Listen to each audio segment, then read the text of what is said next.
I'm Nick Hughes, and this is Founders Live Conversations. Hello, everyone. Welcome to Founders Live Conversations. I am Nick Hughes. I am the founder and CEO of Founders Live. And today we have a special guest. This is a live conversation. We have David Bradley from QPilot. David is joining us from the Denver area. Really excited to have this conversation today. David, welcome. How are you doing? Hey, thanks, Nick. I'm doing really well. Happy to be here. Awesome.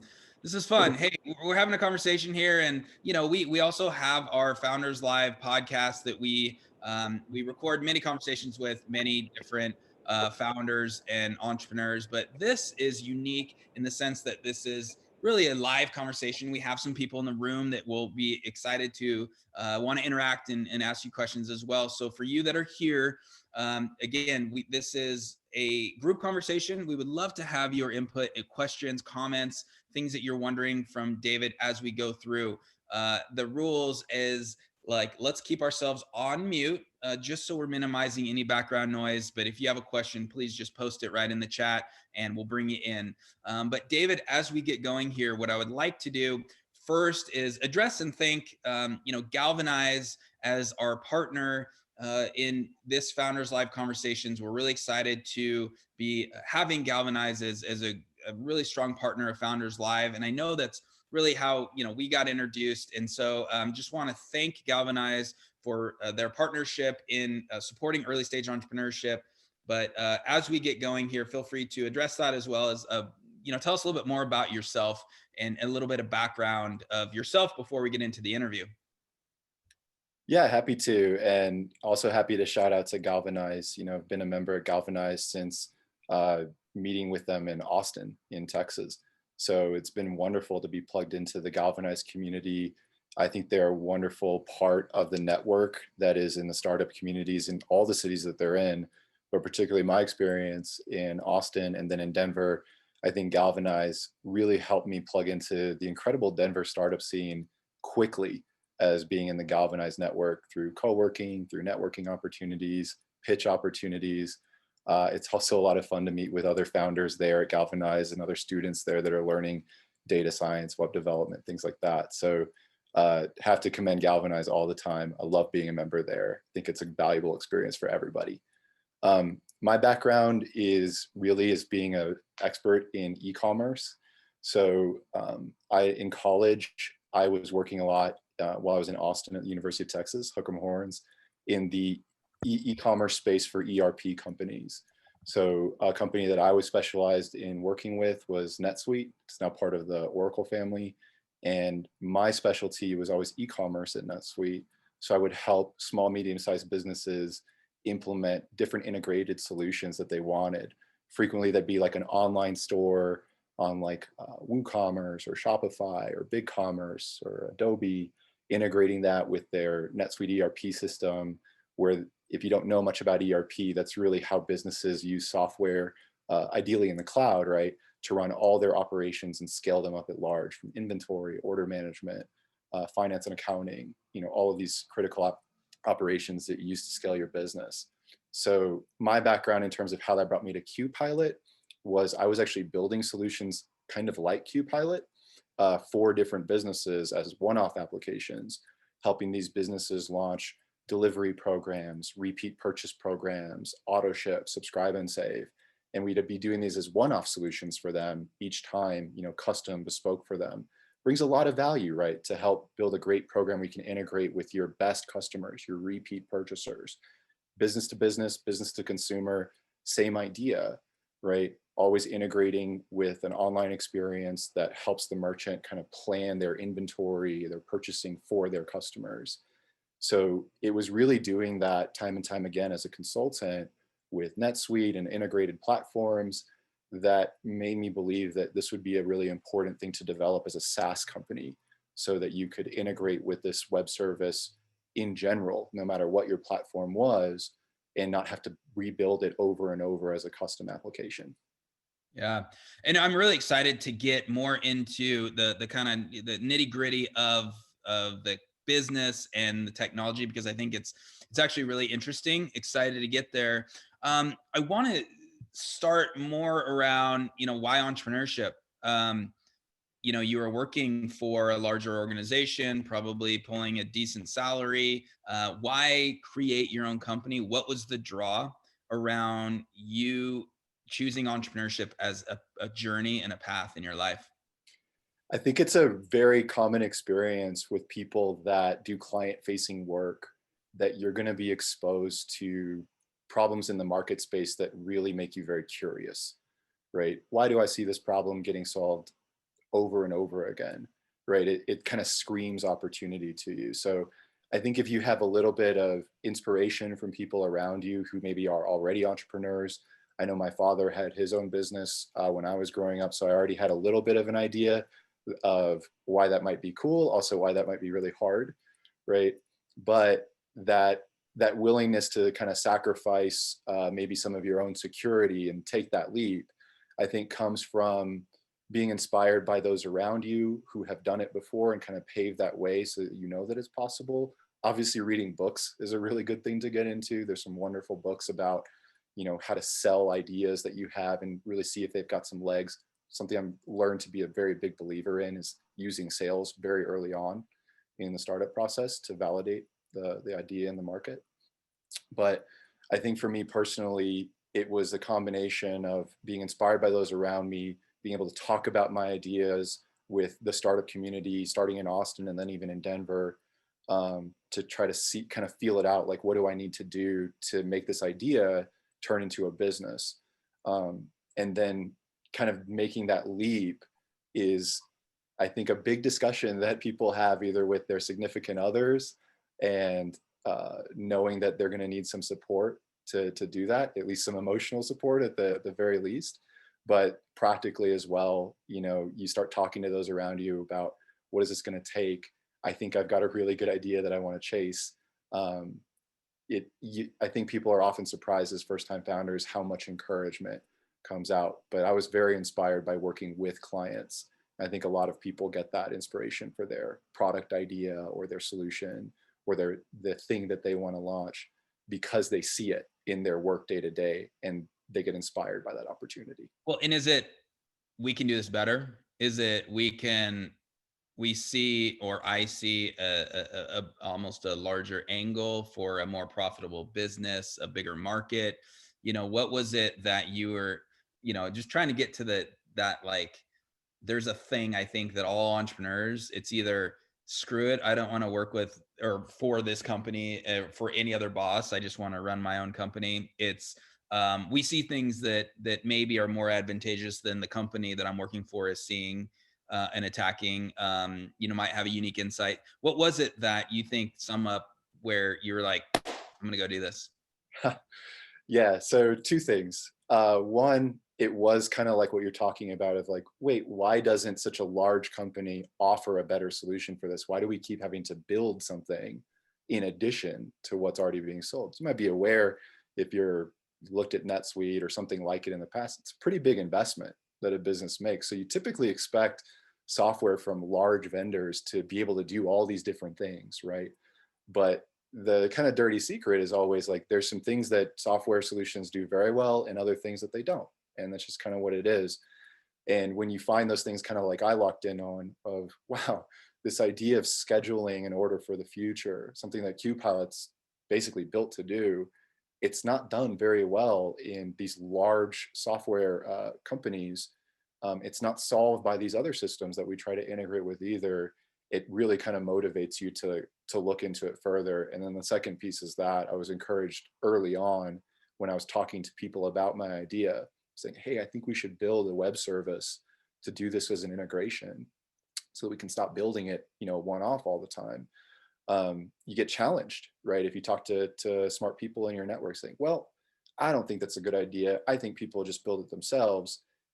But if you can sell it, then I believe you, right? So getting that push to try to sell to customers, pitch them your solution even before it's built, it kind of gives you that extra piece of saying, oh yeah, now that I've connected with some real operators, some real customers that would pay me to build this, it really motivates you to take that leap at that point and say, yeah, I've got something here. Well, and walk us through I'm going to wrap kind of two questions in this. Walk us through that first phase where, I mean, you obviously had been working around this problem for a while, so you knew the problem was there. You didn't have to like do like discovery of, is there really actually a problem in the world? But, walk us through that first initial phase of, as you decided to, really start your own company, QPilot. How did you initially get that first MVP product out into the market, testing, getting initial customer base? What sort of tricks and tips did you find that really worked that initial phase one, phase two? Yeah, I think sales is key, right? And it's a tough discipline at first because you may not feel that confident selling something that might not be built yet, right? But if you kind of like I did, I had some insight into who buys this. I had to, it was humbling. I had to learn a little bit more about how to sell. So I really clung to people as advisors, as friends that I felt were really strong salespeople. And as I was setting up sales calls to pitch my idea to people that I thought would be my customers, I'd have them either shadow or I'd tell them how it went and get advice in terms of saying, hey, you're talking too much, or you need to be asking these questions, right, to understand better how this problem is solved from their side. And maybe more importantly, who's the decision maker on their side that actually buys this from you, right? Because you have to go through a sales process to actually get this done. So learning the sales process and doing it for your own product, I think it's pretty intimidating at first if you've never done it. It really is kind of like a trial and error learning process if you've never done it before. But I think what you're really trying to do is what we did, at least, is we put together demos, right? Like video demos, not just like PowerPoint slides. We had those too, of saying, hey, here's the problem you have and here's how we help solve it, right? But also putting together some really kind of interactive almost content that makes the solution look very real to them and say, hey, this is how you're going to use it as a business. Here's how your customers are going to use this, right? In terms of ordering from you using QPilot and using what we provide, which is called a scheduled order, right? Here's how they're going to schedule orders from your brand and how flexible and how personal that experience is for them, right? You can really start seeing what it is that you're pitching to that buyer matters to them. And at QPilot, what we really learned is there are features that matter much differently to different types of buyers. If we're talking to somebody in marketing, the idea that they're going to be able to launch, right, an auto ship or subscribe and save program quickly matters a lot to them. And they also want to see, like, how is the marketplace doing this? Like, where can I draw inspiration of how to do this really, really well? Right. So you start learning the materials that you need to bring to your prospective buyers that make them really excited to go after the solution that you're offering them. And then you meet some other people in the process. Sometimes those will be financial decision makers that are business owners or other managers. Developers, I think, are a really key decision maker in SaaS purchasing that really have to be considered. What do developers need to see? Are we pitching them early on? Typically, yeah. If you're trying to get advocacy from people who are going to buy your service, you're trying to learn who these personalities are quickly and then try really hard to sell them, see what works, see what doesn't. And that kind of starts crafting your message and maybe more importantly, starts focusing your product roadmap. Because in an early stage startups, particularly if you're bootstrapped, you're not bringing in a bunch of money to fund a lot of engineers right away. You have to be very, very focused in terms of building software that is something that is going to be purchased or is being purchased, by your customers, going to drive real value for them. That's, in my opinion, the significance of sales early on in the startup process. Right. And let's talk a little bit more about, specifically QPilot and, this like automated purchasing. What I would say is I think this, you mentioned in a previous conversation that you're like, look, this has been happening for a while. It feels like it hasn't been productized and systematized into the marketplace in a very well-known manner. And I feel like QPilot's starting to do that. But scheduled shopping unleashed, that's what you say on your website. And it's really interesting to be creating an automated repurchasing system and especially as we start looking at AI and some other, aspects of, creating automation. Tell us where, not only like where it is now, but what is that vision of how you can more automatically create these systematized purchasing and shopping? Yeah, for sure. I think, kind of to what you just said, Nick, I look at this as somewhat of an old problem, right? Meaning there are solutions that are even decades old where businesses have connected with each other over purchasing. If you want to call it EDI, for example, or purchasing portals that vendors will share, with their customers and business to business, right? These types of solutions have been around for a while. And the difficult part about them is nobody really wants to learn them. They're kind of antiquated. They're hard to implement. They're hard to train people on, things like that. And in today's world with software, that's a lot of what we can do. We can use a much more modern approach to integrating existing systems, existing data, right, to really lower the bar into saying, hey, if you want to plan purchases with your best customers, there's actually some really friendly ways to do this. Right. So initially we approached this problem as saying, how do we allow a customer to plan, right, to schedule something that's a purchase from the business, from either the brand or from another business, right? And we created very simple interfaces that look a lot like maybe what you'd expect on an online store with a shopping cart, but as a scheduled event. And what that allows us to do is two things. One, we can give you a really simple experience that you actually like and understand as a purchaser, and you feel like you've got control over it, right? So for example, some of the brands that use us, right, to sell to their end consumers like you and me would do this with pet food, medicine, supplements, you name it, water. And they're going to launch this as, say, like an auto ship or subscribe and save program. And what's interesting about that is the second part of this problem that we solve, which is it's typically understood as a subscription, right? But here's the issue with subscriptions. I wanted to use subscription software a lot when I was building these solutions for other companies in NetSuite. And the problem with the subscription solutions is not that they're not good at creating a payment plan, they just don't plan anything else, like inventory, shipping rates. They're not very flexible either. I can't move around the country and have the medicine that I would typically have delivered to me in Denver sent to me maybe in Austin or up in Seattle if I'm going to be up there, right? So as a repeat customer, I have kind of these very simple needs, right? I want to schedule it when I need it. I want to be able to control where it goes. I want flexibility. It's very, very important for today's consumer. They have flexibility, and I don't want it to be hard. So if I log into a website and can do that through your online store, or I can be communicating over a text message, hey, wait on that order that was supposed to come in a few days. I'm going to want it 5 days later. I'm going to want it a different address, right? We really understood it as saying, one, we have to make this easy for an end customer to understand so that they'll use it. And B, we have to really make it like an order so that it can do all of the things an order needs to do. Where's it going? How much does it cost to ship there?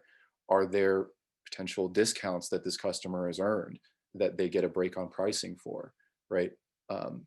Can the customer basically update simple things that you would expect in subscription software, like payment methods? How is that handled as an integration? That flexibility is really why I think we were able to offer this solution to businesses that were already looking at subscription software, things like that, and earn their business quickly, because we were able to look at it from their side, probably from my consulting background, working with them as operators, right? We understand that an order that goes to Seattle may not cost the same as an order that goes to Austin, depending on where you're based.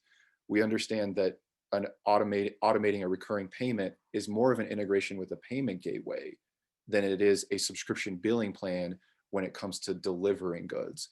We understand that the customer saying when the order is expected is a very important piece for the merchant to know about. And if it's going to be flexible, right, we have to make sure that there's visibility into that on both sides so that as plans change and are adopted, the planning is still there.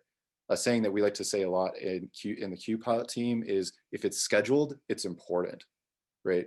And we love that there's scheduling now coming to all types of consumer experiences. I can schedule a run on my Nike app. I can schedule an Uber, right? To get picked up by a driver if it's important to me. I can schedule a workout, right? Every single thing that's scheduled in our lives typically is pretty important to us. So we're very humbled at QPilot that we don't just service merchants and their customers. We service merchants and their best customers, the ones that think that the product is so meaningful to them because they need it or they like it so much that they're willing to schedule things as long as that automation is something that they understand and is easy for them to control. So interesting. I really like this. It's a really interesting angle for e-commerce and even just purchasing, whether it's B2B and B2C. Matthew, I want to bring you in. You have a question, and I think the context here would be great if you want to jump in here. If not, let us know in the chat. But it's always nice to No, that's involve fine. other people.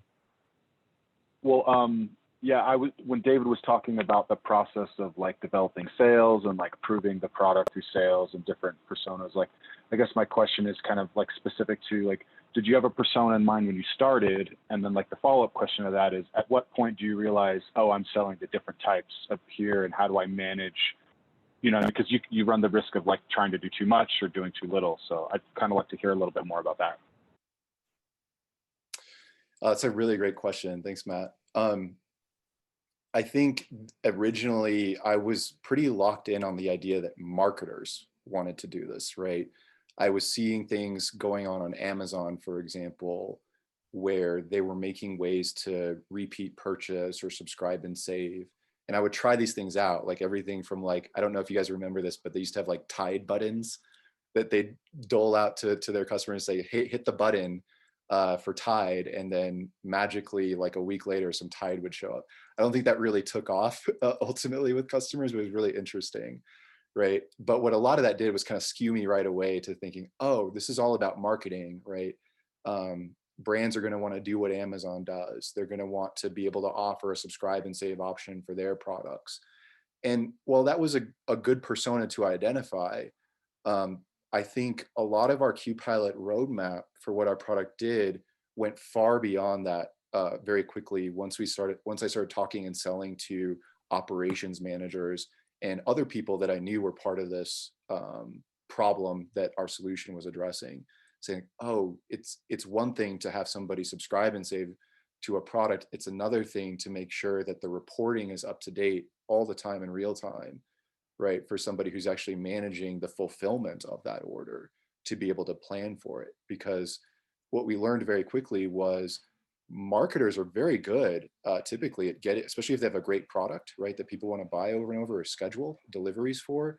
They're very good at advertising and getting people to convert and purchase that product, and even opting in to like an auto ship or subscribe and save offer to say, hey, if I get like a discount on the price or shipping, right, because you get to plan for me, you're going to give me some kind of loyalty benefit, right, a break on pricing or shipping cost. But very quickly, what we started seeing was that people that were meant to plan inventory, there was a little bit of a disconnect here in terms of saying, we're going to go nuts as marketers, converting people to become our customers and purchase from us. And sometimes we're so good at that we run out of product, which initially sounds like a cool problem to have until you realize that you might be running out of product for your repeat customer. Now you're breaking the golden rule of business and marketing, which is the best customer to invest in is the repeat customer, right? So it's a great thing to be out there marketing and converting new customers and converting them to repeat customers even. But if you're not planning for your repeat customer, and that's where that persona kind of shifted a little bit to answer your question of, hey, we thought we were selling this mostly to CMOs, to marketers. And then we realized very quickly that if we could show the benefits to the operators in the business that were involved in inventory planning and fulfillment and delivery, that we were showing them a solution that was much different than anything they'd really seen before. They'd either seen the planning from the ERP side, or they'd seen the auto ship offer or the subscribe and save offer from the subscription side, but they'd never seen a unified solution that really just planned orders and inventory for those customers and for the people that are actually planning the fulfillment of those orders. So we think that's a really important part of what the QPilot solution offers and what our team is really expert about, which is planning those purchases and the fulfillment of those orders for those customers so you don't let them down. The last thing you want to do is let down a repeat customer. Yeah. Thank you, Matthew, for that question. It was great question, and insights on just, how David was viewing the first customers, or even just like you just said, David, just even looking at repeat versus new customers. Take us out. Let's go 3 to 5 years. What is more of the vision around how QPilot wants to continually innovate in this area of purchasing and e-commerce? Oh, that's awesome. So there's really two big things in our sort of 3 to 5 year vision. One, the evolution of what we're doing from helping businesses launch these programs with their purchasers, right? Business to business, I think, is becoming a bigger deal for us. We're seeing merchants on QPilot that sell like packaging supplies, treatments for commercial buildings, right? Water, air treatments, things like that. Janitorial supplies, even PPE, right? Medical equipment. And I think one of the things that we're seeing is probably over the course of the next 3 years, a lot more of our business is going to be driven with B2B purchasing. As you can imagine, B2B purchasing is already benefited from being scheduled, automated, more predictable, and these interfaces that are easy to use are regularly used, right, in business to business purchasing. For consumers, we kind of tune things in the way that we want, right? For maybe it's our pet and it's dog food, like, it's like every 5 weeks, but maybe every 5.5 or 6 weeks is what my pet needs on this product. Once we kind of tune those things in, that's kind of how we behave on the consumer side. But I think over the next 3 years, what we're going to see is business to business purchasing, especially during the pandemic, increased its digital transformation so quickly to now having online stores and online catalogs that we're going to see a lot more of that going on. I think for us at QPilot, what that means for us is we become more scientific around making suggestions to businesses and their customers about how to get more value out of the automation, right? It's going to be more around the predictability of purchasing. So even though we report on that now, one things that we help businesses do is rationalize, like, what are these cohorts of customers that do or don't make changes to their upcoming orders, and why are those changes occurring? There's a lot of businesses out there that I think are trying to solve the problem of predictability in purchasing and inventory. But I think at QPilot, we have probably the most understandable way of approaching that, which is to say, if you let your customer schedule something, right, a purchase, and if they don't make changes to it, that's interesting. If they do make changes to it, we also help our business owners study that data and make more predictable insights into when are these changes, why do they occur, are they seasonal, are there patterns around them about these types of customers that are significant to use, and empowering their data scientists and their data analysts with that information. I think over the next 3 or 5 years, what you're going to see with QPilot is we'll be developing a lot more of that data science in-house, right, to help drive those insights for our merchants so that they can offer scheduled orders, not just to people who are opting in off their website, but to people who already have repeat buying habits that they can offer an insight to and say, hey, Nick, you're already buying this way. We could make this a lot easier for you, right? And we can just do this over like a text message. The other piece of that is the experience itself. Right now, there's a lot of interface over email, right? Letting customers know when orders are coming. There's a lot on websites, right? Web pages that people log into to see past orders and future orders. And I'm definitely one of those people who strongly believes that the internet, particularly as we experience it today, is steadily disappearing, right? This is a prediction that was made years ago by a lot of people that have been developing the modern internet experience for us. And you can kind of see it, right? Our Google Assistants, our Siris, our Alexas, they're pretty simple now, but they're getting more and more integrated into our lives, right? Whether that's helping us do our work or helping us manage our busy schedules, right? A lot of our purchasing experiences are going to evolve beyond websites and applications that we touch with our hands and our mice, right? With clicking, and evolve much more into speaking changes to our lives, into our calendars through our digital assistants.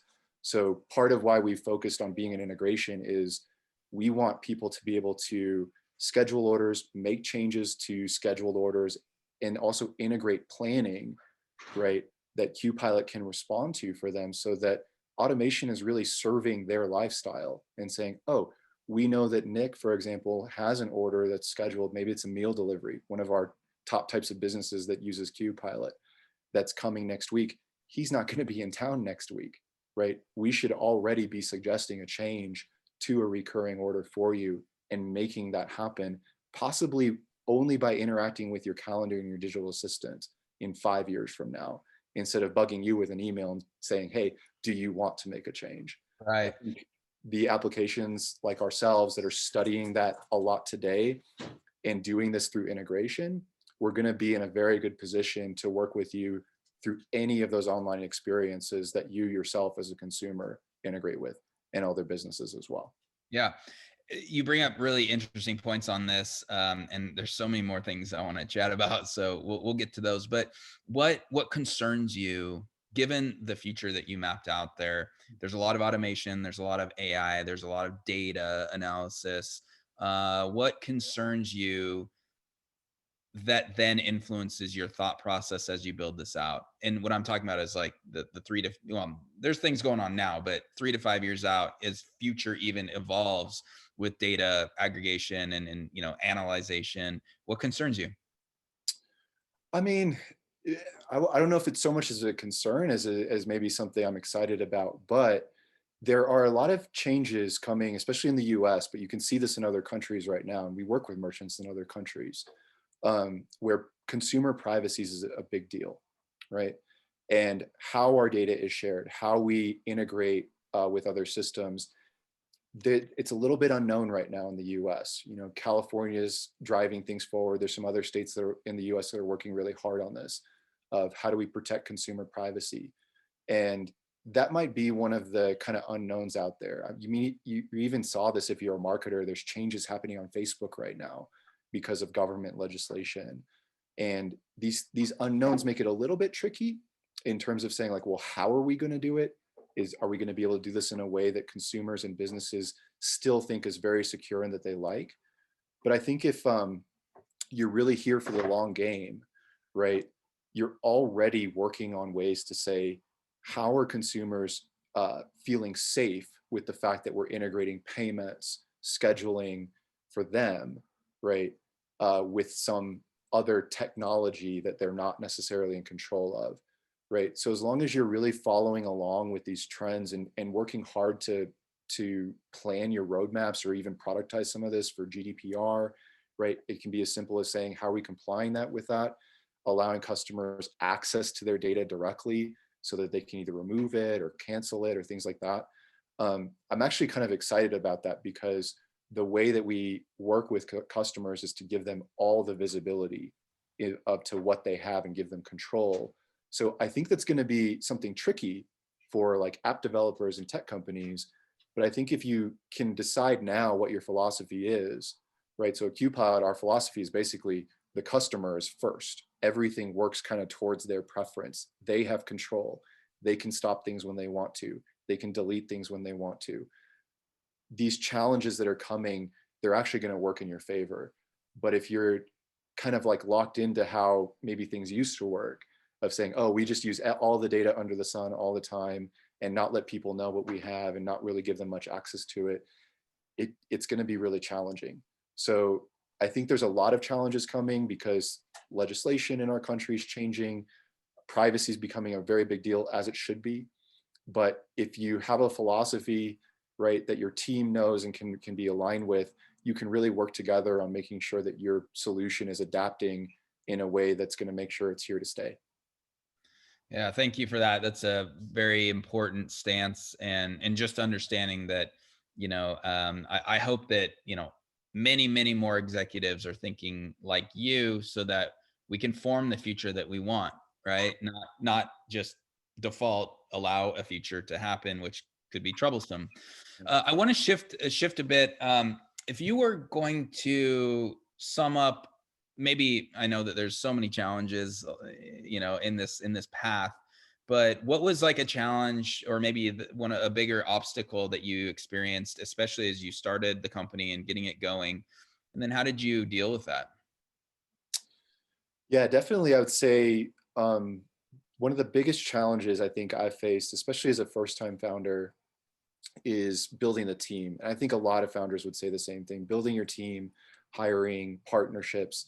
These are very, very difficult things because kind of like your business and your product, it can be kind of iterative, right? You're trying to make things work. You're trying to work with people and partner with them and get people together basically to build a business, build a product, build a company together. And certainly for me, I had a technical co-founder that I started QPilot with, and we really struggled in our first year. This was back in 2017, um, to get on the same wavelength in terms of saying, hey, if I'm out there selling, right, as the non-technical co-founder and bringing customers in the door, are we doing what we need to on the software side so that we can actually materialize this product that we're pitching them? That was just specific to what our struggles were.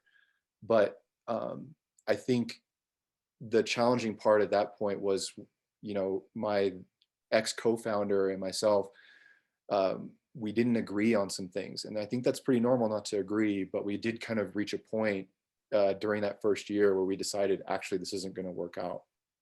Right. And I think as you get more experience in startups, you may not be as surprised by this. So you may be more prepared for it. For me, it was a tougher lesson as a first time founder of like, oh, wow, what do I do if this isn't going to work out with the person that I imagined I was going to build this future with, right? It's like this relationship that you were really counting on. And now it's kind of, your world's rocked a little bit. So that was definitely, I think, a pretty big challenge. Was one, coming to an agreement where somebody that I was planning the future with was no longer going to be building it with me. And even just coming up with like the legal mechanism to get divorced, so to speak, right, as business partners was pretty tricky. It wasn't expecting to do that. Obviously, nobody is when they get into business together. And then going through after that journey of replacing what he was doing, right? That was a technical co-founder. I myself am not a software engineer. I work with a lot of software engineers, but I'm not one, right? So it's a pretty scary place to be in of like, I'm going to build this tech company, right? But I can't code myself. And I just lost, my partner who was expected to lead that whole initiative. So that was definitely a really challenging piece of getting things going. And I'm glad I got through it. I learned a whole lot. I'm happy to share more about that experience, but it was definitely one of the hardest things I've gone through and had to grow through, so to speak, as a founder. Yeah, and there's two things there that there's a couple different directions here. Uh, Talking about the first situation, look, we all enter, especially as we create companies and end up co-founding teams form. We all have the best of intentions and hopes, but life happens, right? And you use the word divorce. I think it's an interesting. There's a lot of parallels there. Quite frankly, this in business, it's actually more difficult, and it's different in time. Like this person is still on the cap table and still kind of tied to the business in one way or another, so it can be a different dynamic. But there's always a choice and a way out. So I guess sum up quickly how, it sounds like it was fairly amicable in the end. And, what was there, did you just like sit down and, bring in some legal help and say, all right, we just need to map out this, and you got an agreement with this other individual and you just signed the papers? And, I guess like, how did you come out of this amicably? Because sometimes it doesn't end up that way and it's troubling, but how did you approach that? Yeah, I mean, it was definitely tricky. I think two things really made a difference for me. One, I mentioned the startup community at the beginning of our call, and the community around you that supports you, whether, again, that's at home or the startup community around you in your city, or even beyond your city. We're all connected virtually these days. I was really fortunate to have some advice and strong leadership perspectives from friends of mine who are entrepreneurs and who are plugged into communities like Techstars, Galvanize, things like that, where I could actually seek some mentorship. I actually was in Denver at the time, and I was up at Boulder at what was called a fireside chat at Techstars at Galvanize. Techstars would hold some events there where they'd bring founders or future founders together and talk about things in these fireside chats. And at the time, it was Julie Penner and Natty Zola, who are now off doing some pretty incredible work out at different VCs themselves.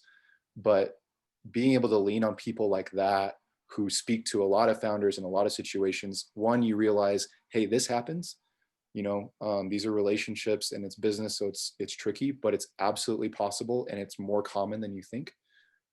It's pretty surprising to me, the more I've shared my story about that difficulty with breaking up with a co-founder, the more people come out of the startup community saying, ooh, I'm going through something similar, or I went through something like that. And you realize that the startup community is there for you to share experiences and ideas about how this is possible. The second piece that I think is something me and my ex-co-founder did well, which was we realized quickly that one, we needed to communicate. It can be very easy to shut down in relationships when you don't agree and sort of throw the baby out with the bathwater, right? And say, F this, I'm done. I'm so emotionally like damaged by this whole experience. I hate you. I hate this idea, things like that, right? It's easy to go there. So breathing and taking a minute to think about yourself and this other person that you used to think you were building a future with, and now that's not going to happen anymore, allows you to communicate about, well, what do you want out of this, right? Maybe something that as a serial entrepreneur or as a multi, startup founder, you're a lot more comfortable with at the beginning. And I think that's a lesson I learned as well. Of like, hey, some of these conversations that are harder to have, good to have a lot earlier. But thankfully, I think we were fortunate that both my ex-co-founder and myself were willing to sit down in person and have what I would call an adult conversation about, well, what is it that you want now? Because we used to think we wanted this together and now we don't. So what is it that you want? What is it that I want? And how do we make that happen? So fortunately, we were able to figure that out together, right? Over a few coffees in person, right? I was in Denver, he was still in Austin. I came down to Austin immediately once I found out that this was happening, once we had some communication that we knew this was going sideways. Said, we're going to have these conversations the way that we originally met and just try to get things down to basics, talk about what we want, what the framework of this is going to be. And that allowed us to, you kind of alluded to this, kind of leave the attorneys out of it for a bit. And then once we figured out what we wanted as an outcome, that's really when we were able to approach an attorney and say, this is what we want to happen. What's the legal framework for that? And let's get this done, right? And I think that's why, I think even he would say, hopefully, even today, like, hey, that wasn't great that we had to break up, but at least we didn't throw everything away in the process and we were able to get what we wanted. Yeah. Thank you for sharing that. And it's a really valuable lesson that, I think it's just important as a founder and a founding team to just understand that anything can and might happen. Entering into the business with realistic expectations that there's going to be some things that happen, and not to be too naive, and understand that, in the end, I think what you said was communicate as adults. It shocks me even today, some of the things I might be dealing with that people aren't communicating as adults. And I think that's really sad. So thank you for sharing that. My last question, and I want to tell everybody, any more questions? We have a few more minutes. If you're thinking something for David, maybe can help you, or you have a comment, question, pop it into the chat, or, even just unmute yourself and we'll bring you into the conversation here. Outside of this issue, that was a challenge. Is there maybe one or two pieces of advice that has helped you? Maybe even, you're thinking about talking to yourself 3 years ago in 2017. What things seem to resonate with you that you think it might help some earlier entrepreneur in the start of their journey? Oh yeah, definitely. I'd say one of the things that really kind of humbled me through the process of going through some challenges with my ex co-founder, early partners that I tried to move on to, things like that, was I had some great resources in the startup community. I probably should have used them even more. Initially, I thought like, oh, I need to bounce my ideas about my product and my opportunity off of them. And I felt like that was enough, right? Oh, great. I got that from you guys, right? Thank you, Techstars, thank you, friends who are serial entrepreneurs. I got what I needed. That's not the extent of what they can help you with their insight with, right? Asking them things like, hey, what are you reading, or what were those experiences like in those first companies that you worked in? What were the questions that you asked your co-founders? How did you date each other initially to understand that you were going to be successful working together, right? What are the books that you were reading that were educating you early on in the process that you felt really make an impact on you, that you think back to today, especially around like the partner or co-founder relationships? Um, Entrepreneurs know a lot about these. They have a lot of battle scars. They have a lot of successes.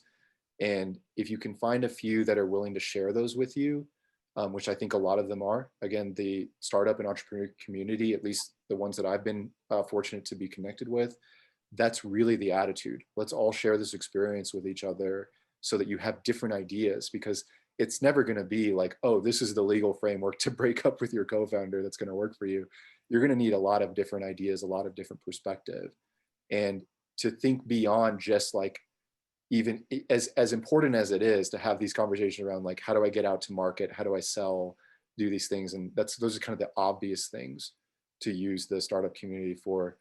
Getting into some of those harder experiences early on and getting advice around them may help you do something that you didn't know to do, or ask something, right, of a potential future co-founder, a future partner, or even a future employee, right, that makes a big difference for you and your team.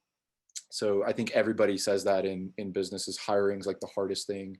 Same with partnering, of course, maybe even harder. And knowing to use the startup community that way, instead of just talking about this cool product that you have, and sales, as important as that is actually something I wish I had thought about more closely when I was starting QPilot and creating relationships with people that I thought were going to be the team. Yeah, and that's why we have Founders Live. We building out this community system and environment that as founders can communicate and chat with each other, such as this. I mean, you're being able to share information that really is helpful, but it's also like learning from each other in ways that you don't get some of this information just by reading an article or like you said, it's just like the founder and startup community is not just like bouncing at your business idea off of. It's actually like, how did you handle this? Right. How did you handle that? Right. And then that's what we're looking to grow around the world. So it's been really, really great. Again, any last questions for David here? I think I guess, David, I would just say, what are you most excited about for 21? We're recording this middle of December of 2020. It's been a challenging year. It's a year that everyone, I think, is ready to be done. What are you most excited about going into a new year? Well, I think having gone through this year where we were fortunate to be in this industry, right, that actually grew a lot during 2020, right? We're in the shipping delivery solution space, online ordering, right? This was kind of a boom for online retail, business to business purchasing online, things like that. And what it allowed us to do was grow our revenue, build our team up a little bit more, which I think is really key, right? Building the team behind you is really how you're going to grow. But I think for us, we've got some pretty big goals in 2021. We doubled our business, our revenue, our team in 2020. Easy to do when you're an early stage startup. You can double, you can triple pretty quickly, right? But I think what I'm most excited for is we've really locked in on how our customers use QPilot to make money for themselves. And we're really excited to tell these success stories to the rest of the world. It's like, hey, there's a different way of doing this. There's not just subscription software out there anymore. QPilot has a different way to schedule, right? Orders for the future, schedule deliveries, things like that. And we're going to do that in several different ways with marketing. I brought an incredible partner over the course of 2020 who's basically joining our team to drive all of our marketing initiatives forward. And the reason we're so excited about marketing is, A, we hadn't really been doing that before as a bootstrap startup. We really just focused on selling directly and getting referrals. But we actually have a lot of success stories to tell.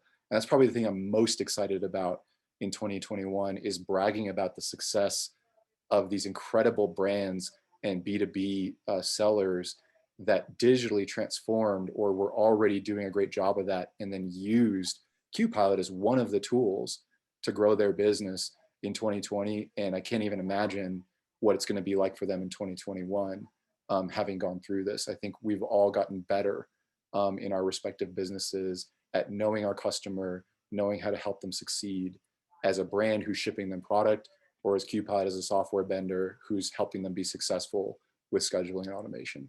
Yeah, sounds like it's going to be an even better year for QPilot and yourself. And I think we're all just ready for some new stuff, some, maybe new challenges, but just new and, more social interaction and outdoors. And let's hope that comes in due time and hopefully as soon as possible. David, this has been awesome. I want to, okay, so it's QPilot.cloud. Where else can people find information? Yeah, absolutely. So we have this really amazing integration with WooCommerce. That's a e-commerce platform built on WordPress. And so we have a really amazing integration for you to check out called AutoShip Cloud, powered by QPilot. You can find that integration at autoship.cloud. And just helping a lot of merchants right now on WooCommerce launch those programs quickly with that plugin. Definitely go check that out. Check our plugin out on the WordPress repository. You'll see all the 5-star reviews we get around our support team. I love bragging about our incredible team members in our support team that are helping our businesses. But yeah, autoship.cloud and then qpilot.cloud. Great. Well, for everyone, hey, thank you for joining us today. Thank you, David Bradley of QPilot. This was an amazing conversation. I really appreciate you sharing your experiences, your vision and your advice to early stage entrepreneurs. Oh, it's lovely, Nick. Thank you so much for having me. You're welcome. And for everyone listening here, this has been Founders Live Conversations. We interview entrepreneurs and founders from all over the world, tell amazing, inspiring stories. We do this frequently, so keep your eye out for the next one. And for everyone else, just, hey, keep listening, keep watching, go to founderslive.com. And most importantly, just stay healthy and stay safe.